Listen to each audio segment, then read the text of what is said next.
అందరికి నమస్కారం అండి. ఇందాక ఒకటి బీజేపీ ఎన్నికల ప్రస్థానం అని చెప్పి ఒకటి ఫోటో పెట్టినా కదా, అందులో ఒకసారి మీరు 2014 ఓ ఆ లైన్ని గమనించండి. 2014ల 31% ఓట్లు కేవలం బీజేపీకి, మొత్తం దేశవ్యాప్తంగా పోలైన ఓట్లలో వచ్చిన ఓట్ షేరింగ్ 31%. దా 31%కి 282 సీట్లు గెలిచింది బీజేపీ.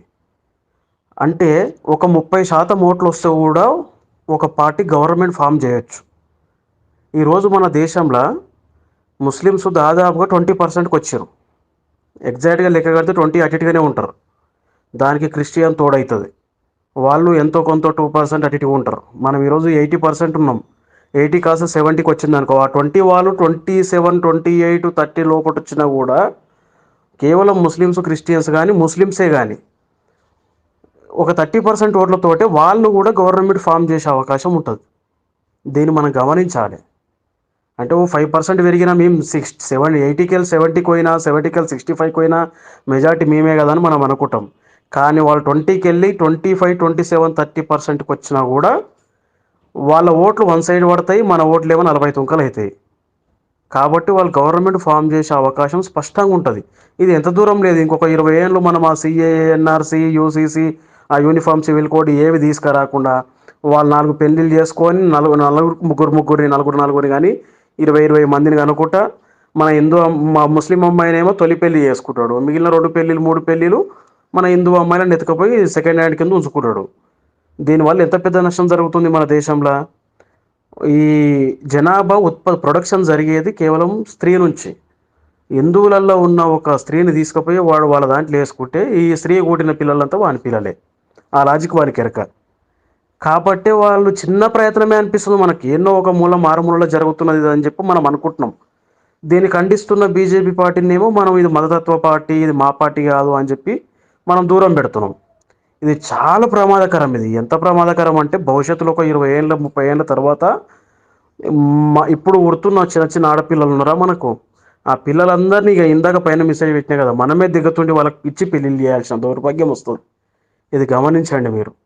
గమనించి కనీసం ఈ ఒక్కసారి, ఎందుకంటే ఈ ఒక్కసారి అని ఎందుకు అంటున్నానంటే బీజేపీ భయంకరమైన చట్టాల ప్రక్షాళన జరిగేది ఈ టర్ములోనే ఉంది. ఈ టర్ములో మనకు కావాల్సిన మంచి చట్టాలన్నీ వస్తాయి.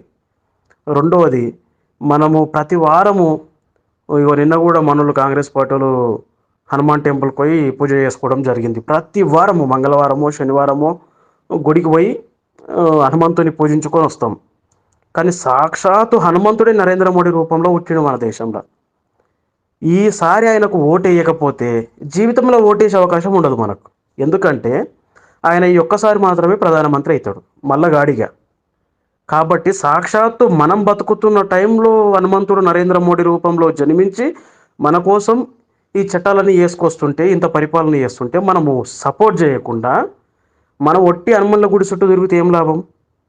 స్వాతంత్ర పోరాటం జరిగే టైంలో ఒక మనిషి బతికుండి 100 ఏళ్ళ ముసలాయన ఉండనుకో, ఇప్పుడు 78 ఏళ్ళు, 75, 78 ఏళ్ళు మనకు స్వతంత్రం వచ్చి ఇంత టైం అయింది అంటే వాడు అప్పటికి 20 ఏళ్ళ వయసు ఉంటుంది స్వతంత్రం వచ్చే టయానికి. వాడు ఏ పోరాటం చేయకుండా స్వతంత్రం అంటేనే నాకు తెలియదు, నేను మా ఇంట్లో ఉన్నా తిన్నా పన్నా మా బాయికాడ పని చేసుకుని అన్నాడు అనుకో, నువ్వెంత బేకారి కాడవరా, ఆ రోజు బతికుండి కూడా పోరాటం చేయలేవా అని చెప్పి మనం అనుకోమా? సేమ్ ఈరోజు ఇంకో 50 ఏళ్ళ నాటికి చరిత్ర చదువుకునే పిల్లలు, మన మనమనలో మునిమనమనలో ఇంకో మన బిడ్డలో చరిత్ర చదువుకునే టయానికి మనము కూడా ఉండి, ఆ రోజు నువ్వు ఉన్నావుగా తాత, నువ్వు ఎందుకు నరేంద్ర మోడీకి ఆ రోజు సపోర్ట్ చేసినావా చేయలేవా అని క్వశ్చన్ అడిగే పరిస్థితి భవిష్యత్తులో రాబోతున్నది. ఎందుకు నరేంద్ర మోడీ సాక్షాత్తు హనుమంతుడు అని నేను అంటున్నంటే, ఒక 550 ఏళ్ళు అంటే దాదాపుగా 6 దశాబ్దాల సంధి సమస్య పరిష్కారం కాలేదు అయోధ్య రామ మందిరాన్ని, సాక్షాత్తు ఈయన వచ్చి పరిష్కారం చేసుకున్నాడు. అంటే ఆ రాముని యొక్క బంటు హనుమంతుడే కొట్టి ఆయన కూడా ఆయన నిర్మించుకున్నాడు ఈరోజు. ఇది వాస్తవం, ఏదో ఆయన మీద అభిమానంతో చెప్తున్న మాట కాదు ఇది. ఆయన కట్టు బ్రహ్మచర్యం పాటించండు. ఆయన ఈరోజు కూడా ఒక చిన్న మచ్చ అంటే చిన్న మచ్చ లేదు. ఈరోజు ప్రపంచ దేశాలన్నీ ఆర్థికంగా మనకన్నా మంచి దేశాలు ఉన్నాయి. అమెరికా కానీ, జపాన్ కానీ, ఈ చైనా కానీ, బ్రిటన్ కానీ ఆల్మోస్ట్ మనకన్నా మంచి దేశాలే ఆర్థికంగా. అవి ఆల్రెడీ అభివృద్ధి చెందిన దేశాలు. మనం చూసి ఎందుకు దండాలు పెట్టాలి? వంగి వంగి దండాలు ఎందుకు పెట్టాలి? నరేంద్ర మోడీ కన్నా పవర్ఫుల్ ప్రధానమంత్రులు కూడా ఉన్నారు మన దేశంలో. వాళ్ళందరికీ ఎందుకు వంగి దండాలు పెట్టలేరు? అంటే ఈయన ముఖంలో తేజస్సున్నది. ఈయన ఒక్కసారి ఎదురు పడితే వంగి దండం పెట్టాలని అనిపిస్తది వాళ్ళకు. అంటే ఇక్కడ సాక్షాత్తు దైవ స్వరూపం అన్నమాట.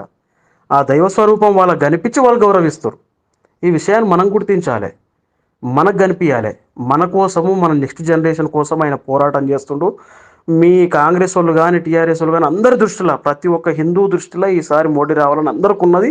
ఆ విషయం నాకు కూడా తెలుసు. ఇప్పుడు కాంగ్రెస్ ప్రచారం చేస్తున్న వాళ్ళ లోపల కూడా మోడీయే రావాలి, మోడీకే ఓటేసాం లోపల అని చెప్పి వాళ్ళు కూడా అనుకుంటారు కొంతమంది.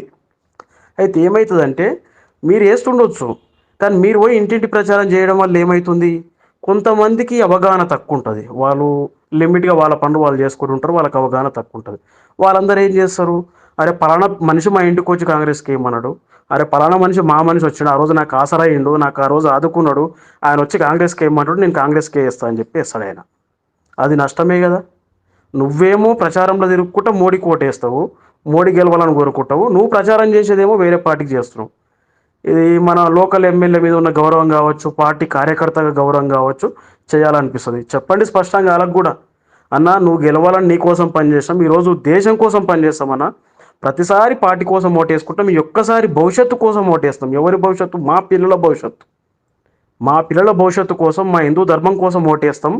ఈ ఒక్కసారి మమ్మల్ని క్షమిస్తారా, మన్నిస్తారా, ఏమైనా చేయండి, మీరు తప్పు పడకండి, మేము మీ ఎంబడే ఉంటామని చెప్పి మీ ఎమ్మెల్యే గారికో మీ టీఆర్ఎస్ అధినాయకునికో ఇంకొవరికైనా చెప్పండి. ఏ పార్టీలు ఉన్నారో ఆ పార్టీ అధినాయకుని చెప్పండి, పర్వాలేదు. ఈసారి మాత్రం మన హిందూ ధర్మం గెలవాలి, మన భవిష్యత్తు గెలవాలి, ముఖ్యంగా మన దేశం పటిష్టంగా ఉండాలి. దీన్ని గమనించండి. ఎందుకంటే పరిస్థితి పీకులకు వచ్చింది, చట్టాలు బలపడే టైం వచ్చింది. 2/3 మెజార్టీ అడుగుతుండు మోడీ. మనం స్పష్టంగా మెజార్టీ అందియాలి.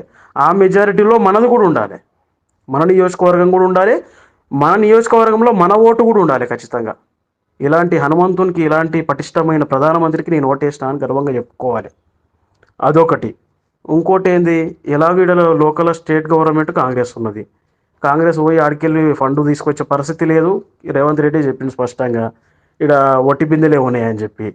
కాబట్టి కనీసం ఇక్కడ మెజారిటీ సీట్లు 10-12 సీట్లు మెజారిటీగా మన మహబూబ్ నగర్ ఏమి, చేవెళ్ళేమి, మన రీజనల్ రింగ్ రోడ్ అనౌన్స్మెంట్ చేశారు కదా, దీని చుట్టూ ఉన్న ఎంపీ సీట్లన్నీ మన బీజేపీ గెలిచిందనుకో, కనీసం తెలంగాణ ప్రజలు మా బీజేపీ పార్టీకి అన్యాయం చేయలేరు.